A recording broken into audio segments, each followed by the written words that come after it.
Recevez mes salutations, peuple de Dieu. Je vous salue de partout où vous me suivez. Nous avons tous entendu cette expression qui dit « Fais ce que je dis, ne fais pas ce que je fais ».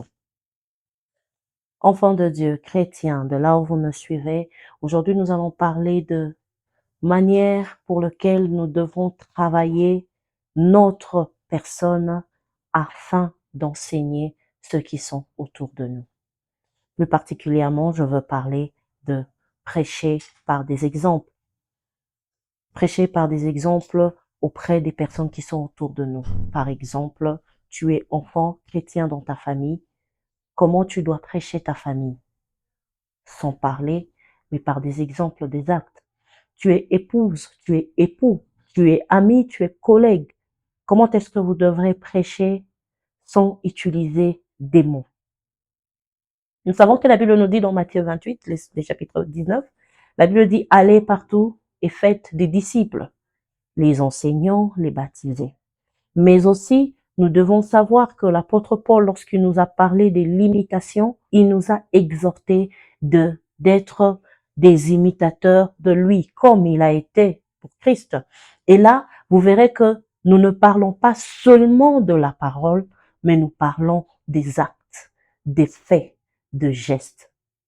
Aujourd'hui, nous allons avoir 6 exemples dans la Bible qui nous pousseront à savoir comment est-ce que moi, chrétien, je dois me comporter face aux personnes qui sont autour de moi. Comment est-ce que moi, chrétien, je dois me tenir, comment est-ce que moi, chrétien, je dois agir pour que demain, personne ne puisse poser la question, est-ce que toi aussi tu es chrétien? Mais au contraire, pour que des gens se disent d'eux-mêmes que non, nous allons suivre cet homme parce que cet homme est un serviteur de Dieu, parce que cet homme craint le Seigneur, parce que cet homme, il est vraiment ce qu'on appelle un vrai chrétien. Enseigner par des exemples. Ici, on ne parle pas de prêcher la parole des dieux, mais on parle de pratiquer la parole des dieux. Lorsque vous rencontrez des gens qui, généralement, on pose la question, « Ah, c'est lui s'il est en train de prêcher. » Mais non, on habite avec lui, on a été avec cet homme. Non, cet homme ne peut pas être un serviteur de Dieu. Pourquoi est-ce que cela arrive? C'est parce que la prédication prêchée n'est pas la prédication vécue. Pourquoi est-ce que ce sujet est important? Le sujet est important parce que la Bible nous dit que dans le dernier jour, il y aura une différence entre ceux qui servent Dieu et ceux qui ne le servent pas. Pourquoi est-ce que cet enseignement est important? Cet enseignement est important pour que nous puissions savoir que nous ne lisons pas la Bible pour le répéter, le conjuguer. Lorsque tu répètes les versets bibliques, tu te dis, moi je suis un homme de feu. Non. Mais lorsque nous pratiquons la Bible, c'est là que nous disons que non, nous sommes des hommes non seulement de la parole, mais aussi des hommes qui pratiquent la parole. Le livre de Marc, le chapitre 9, le verset 50 et 51, nous prend pour exemple, nous chrétiens, nous sommes les sels de la terre. Et lorsque le sel perd sa saveur, en quoi rendra-t-il cette saveur de la terre? Lorsque tu es chrétien, tu as des fruits que tu portes en toi, que tu dois le donner aux autres.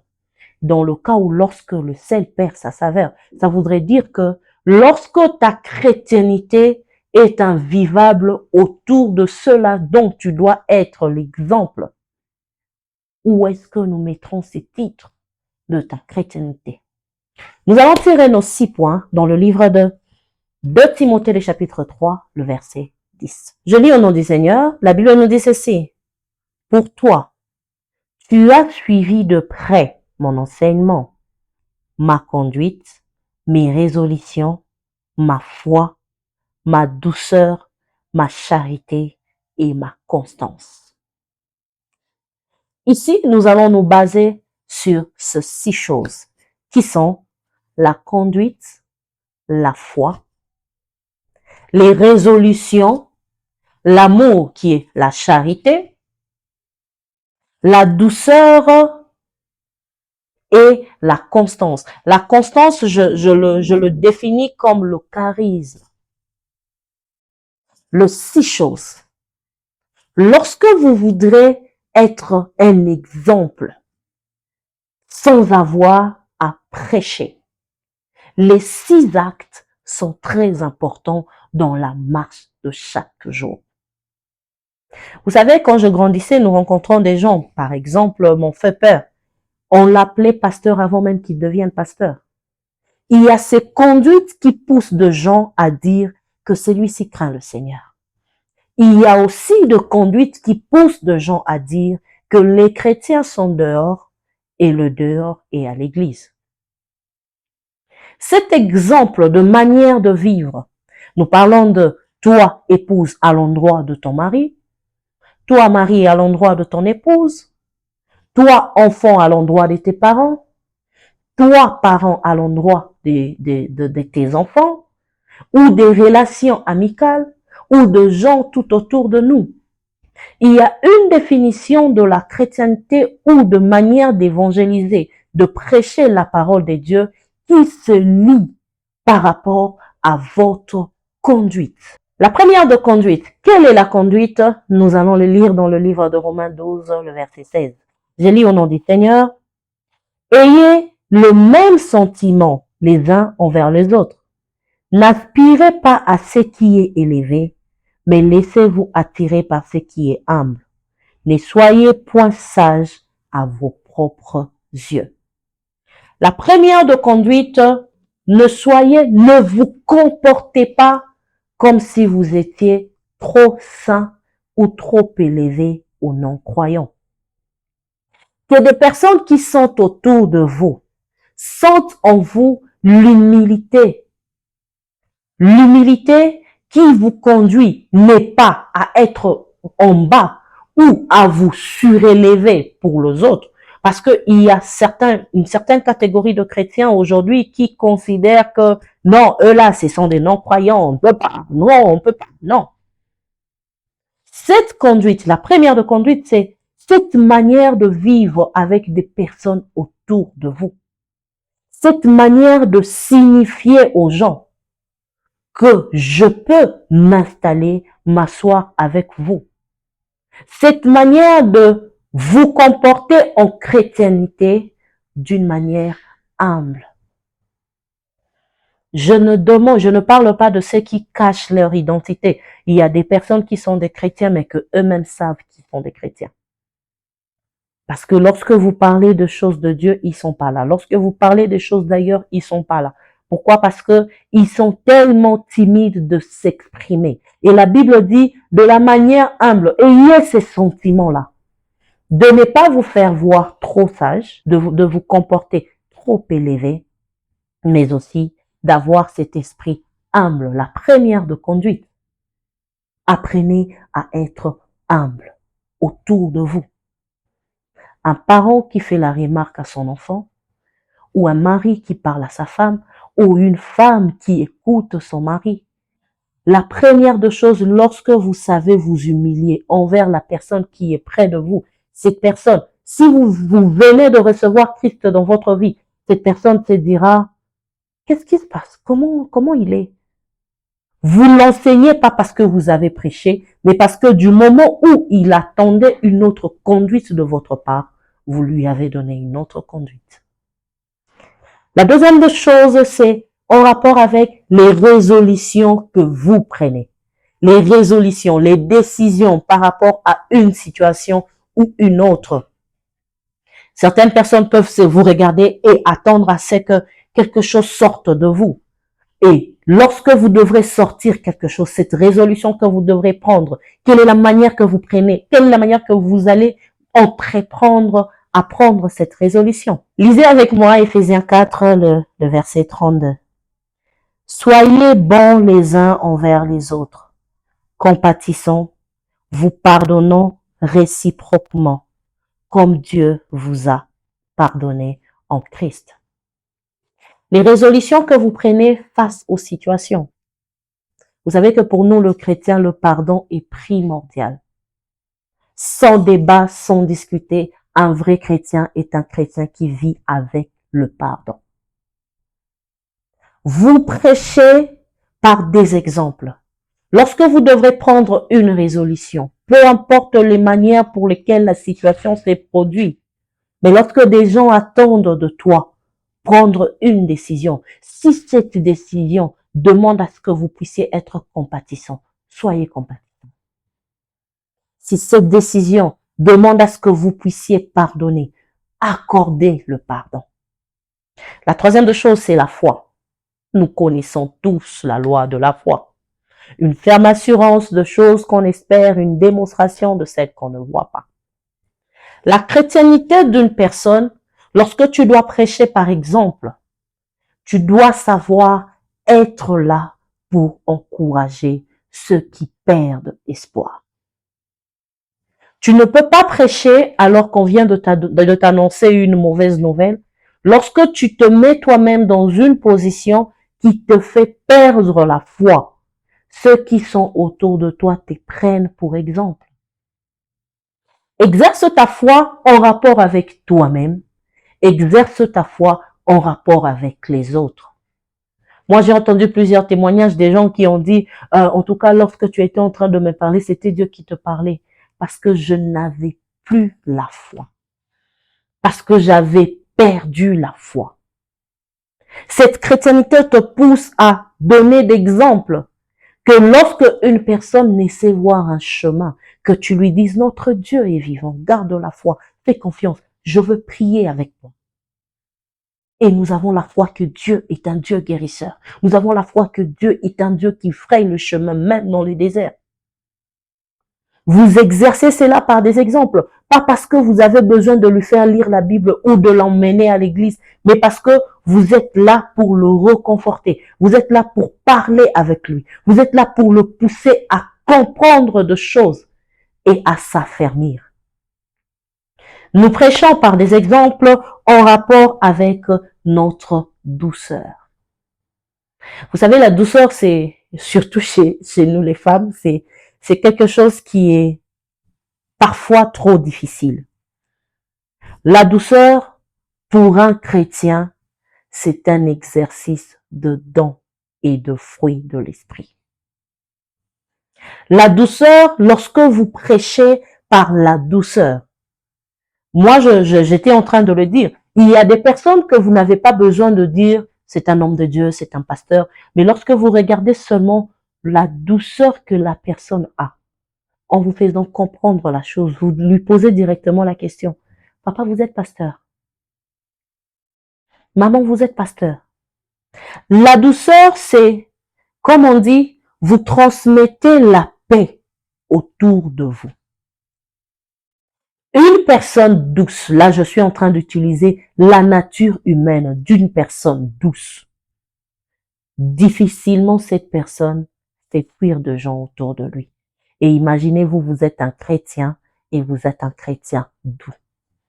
Un chrétien qui exerce la douceur autour de lui.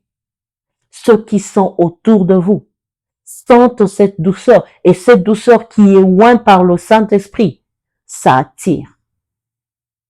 Parce que dans la douceur, on voit la paix dans l'âme. Dans la douceur, on voit cette expression. Cette expression de même quand des choses ne sont pas trop bonnes, des gens te viennent en précipitation et vous le recevez, vous leur donnez de l'eau, vous leur faites asseoir. Du coup, ces gens-là vont poser la question, qu'est-ce qui se passe ici? La douceur attire la paix. Le cinquième point, je vais parler de l'amour. Nous connaissons toutes les attributions de l'amour. Nous savons tout ce que le Seigneur nous demande en rapport avec l'amour. Lorsqu'on parle de l'amour, c'est là qu'on parle de l'amour supporte, l'amour pardonne, l'amour ne soupçonne point. Toutes ces attributions sur l'amour a une autre façon de prêcher par des exemples. Vous devez être des gens qui aiment. Je l'ai dit récemment dans des émissions passées, j'étais en train de dire, un cœur qui est bon, un cœur qui est plein d'amour, ne se laisse pas affecter de tout ce qui vient de l'extérieur. Peu importe la grandeur de tout ce qui vient de l'extérieur, si vous avez exercé en vous, par des exemples, l'amour, rien ne vous atteindra. Vous allez avancer avec la grâce de Dieu dans votre vie. Le livre de Romains chapitre 12, verset 10, je veux lire ces passages rapidement. Par amour fraternel, soyez pleins d'affection les uns pour les autres. Par honneur, usez des prévenances réciproques. Par amour fraternel. Vous savez, l'amour devient quelque chose de beaucoup plus, comment je peux dire, quelque chose de beaucoup trop, comme on dit, vous parlez de l'amour, très souvent des gens parlent de l'amour lorsqu'il s'agit de ceux qui sont autour de nous. Je connais tel, et puis je veux leur montrer de l'amour. Mais l'amour dont je parle, c'est cet amour vers l'inconnu. Cet amour qui te pousse à faire du bien à une personne que tu n'as jamais vue, que tu n'as jamais connue. Pas parce que tu dois traiter bien ton pasteur et c'est lui qui ouvre la porte de l'église, tu ne sais pas bien le traiter.